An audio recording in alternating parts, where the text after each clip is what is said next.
Ji, doctor Naveed, university of agriculture Faisalabad. आज हम बात करेंगे जी।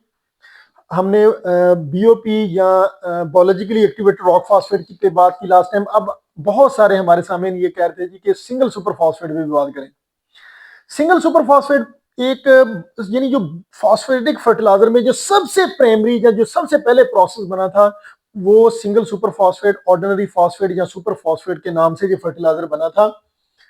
और ये लीबिक 1840 में लीबिग ने सल्फ्यूरिक एसिड को रिएक्ट करवाया था बोन, क्रश्ड बोन से, और वो source of phosphatic fertiliser use हुआ था। फिर एग्जैक्ट 2 साल बाद लेविस 1842 में उसने बोन, जो क्रश्ड बोन्स है, उसको रिप्लेस कर दिया था रॉक फॉस्फेट के साथ। और रॉक फॉस्फेट को सल्फ्यूरिक एसिड के साथ रिएक्ट करवा के उसने इसको ऑर्डिनरी फॉस्फेट या सुपर फॉस्फेट में कन्वर्ट कर दिया।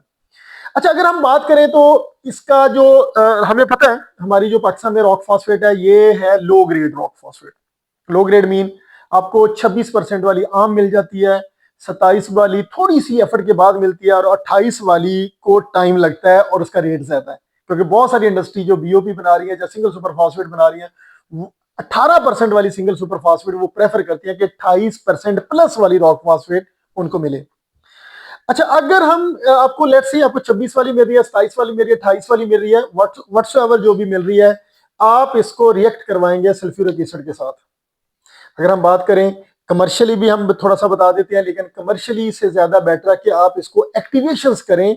बेशक आप इसकी क्वांटिटी सल्फ्यूरिक एसिड और रॉक फॉस्फेट की बैलेंस नहीं भी रखते तो कोई बात नहीं।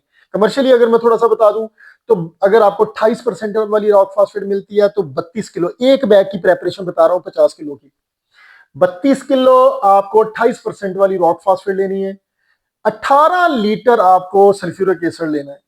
अच्छा, सल्फ्यूरिक एसिड की जो प्योरिटी है वो 94 से 98% होती है, और इसकी स्पेसिफिक ग्रेविटी 1.84 होती है। और आप डायरेक्ट सल्फ्यूरिक एसिड यूज नहीं करेंगे, सल्फ्यूरिक एसिड को डाइल्यूट करना है। कोई 68% डाइल्यूट करता है, कोई 70% डाइल्यूट करता है। जब आप डाइल्यूट करते हैं तो इसकी स्पेसिफिक ग्रेविटी 1.8 से 1.5 के राउंड अबाउट आ जाती है। तो मैंने कैलकुलेट किया है, तो अगर आप 18 लीटर सल्फ्यूरिक एसिड लेते हैं प्योर, और 32 किलो 28% वाली रॉक फॉस्फेट है, अगर आपको 27 वाली मिल रही है तो 33 किलो ले लें। अब आपने 26 लीटर इसको टोटल बनाना है इस अमीजे को, ताकि जी अच्छा जैसे अमीजा बनता है, लेंटर वाला अमीजा बनता है, इस तरह का अमीजा बने। तो आप 18 लीटर सल्फ्यूरिक एसिड में 8 लीटर पानी ऐड करेंगे तो ये 68 to 70% डाइल्यूट हो जाएगा। इसको अच्छे से मिक्स कर दें। याद रखें, जब आप मिक्स करेंगे तो 2-3 मिनट में आप थोड़ा थोड़ा इसको ऐड करना, स्प्रिंकलर करना है 2-3 मिनट में। सबसे पहला जो प्रोडक्ट बनता है वो फास्फोरिक एसिड बनेगा। लेकिन जैसे जैसे आप रॉक फास्फेट की एडिशन करते जाएंगे, ये फास्फोरिक एसिड से मोनो कैल्शियम फॉस्फेट और डाई कैल्शियम फॉस्फेट और फिर कुछ ट्राई कैल्शियम फॉस्फेट में कन्वर्ट होगा, साथ में इसके जिप्सम बनेगा, जो CaSO4। अच्छा, रॉक फास्फेट की बात करें, लो क्वालिटी है तो पाकिस्तान की लो क्वालिटी रॉक फास्फेट में 50% तक कैल्शियम कंटेंट है। बाकी 26%, 27%, 28% कैलकुलेट कर लें, कुछ और इंप्योरिटीज हैं। तो कैल्शियम जो है ना वो रिवर्स गियर बड़ा लगाता है। मैं पढ़ रहा था एक न्यूज, यूएसए में 2010 तक rock phosphate single super phosphate की फॉर्म में जो फास्फेटिक फर्टिलाइजर ये यूज होता रहा, 2010 के बाद ये तकरीबन डिसअपियर हो गया।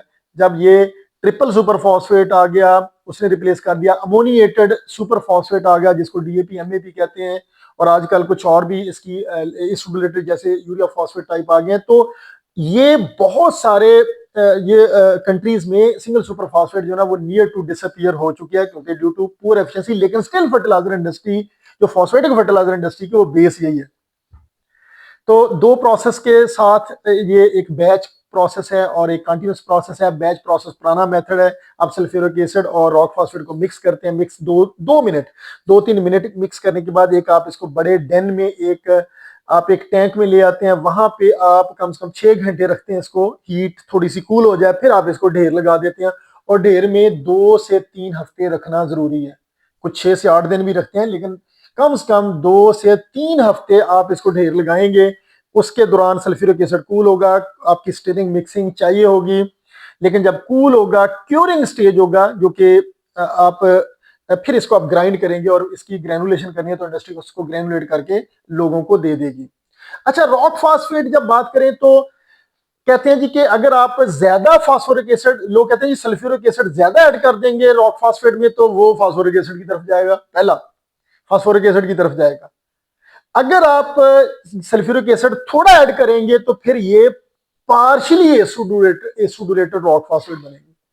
लेकिन सिंगल सुपर फास्फेट बनानी है तो आपका हर एसिड का ड्रॉप, हर जर्रे के साथ, हर पार्टिकल ऑफ रॉक फास्फेट के साथ मिक्स होना चाहिए। तो मिक्सिंग बड़ी इंपॉर्टेंट है।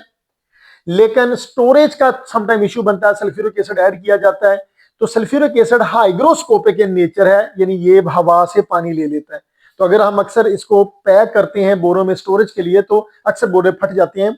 और एसएसपी की अनफिट होने की एक रीजन भी ये है कि sulphuric acid hygroscopic in nature है और 20, 22, 25 दिन के बाद वाटर आने से इसके कंटेंट डाइल्यूट हो जाते हैं सल्फ्यूरिक एसिड के। जब सल्फ्यूरिक एसिड के कंटेंट डाइल्यूट होते हैं तो जो इसमें कैल्शियम है जो न्यूट्रलाइज हुआ है सल्फेट के साथ, वो डाइल्यूट सल्फ्यूरिक एसिड के असर को कम होने की वजह से वो वापस एपाटाइटिक फॉर्म में चला जाता है, ट्राइकैल्शियम फॉस्फेट की फॉर्म में। और कुछ 40 दिन के बाद तकरीबन जो मार्केट वाली सिंगल सुपर फॉस्फेट है वो अक्सर अनफिट हो जाती है, वो वापस टीसीपी या रॉक फॉस्फेट बन जाती है। तो इसलिए हम इन जनरल रिकमेंड नहीं करते कि मार्केट में जो सिंगल सुपर फॉस्फेट है, एक तो टाइम प्रॉपर हो, 3 हफ्ते मिनिमम, 3 हफ्ते ऑक्सीडेशन टाइम होना चाहिए, 2 तो लाजमी है, 3 हफ्ते हो जाए तो कमाल हो जाए। और सल्फ्यूरिक एसिड की क्वांटिटी रॉक फॉस्फेट की रेशो के साथ वो प्रॉपर होनी चाहिए। और इसके बाद अब जो नई एडवांसमेंट है, जैसे डॉक्टर अख्तर साहब न्याब में काम कर रहे हैं, हम भी काम कर रहे हैं, अगर इस अमेजे में इसको गियर बैग वापस ना लगे उसको रोकना है सिंगल सुपर फॉस्फेट को, जो मैंने कहा कि sulphuric acid hygroscopic in nature है कि ये वापस जो है ना पानी के साथ डाइल्यूट होके इसकी ग्रिप कम हो जाती है आपकी कैल्शियम के ऊपर, तो कैल्शियम वापस जो है ना वो टीसीपी में कन्वर्ट हो जाता है, जो non soluble form of phosphorus है।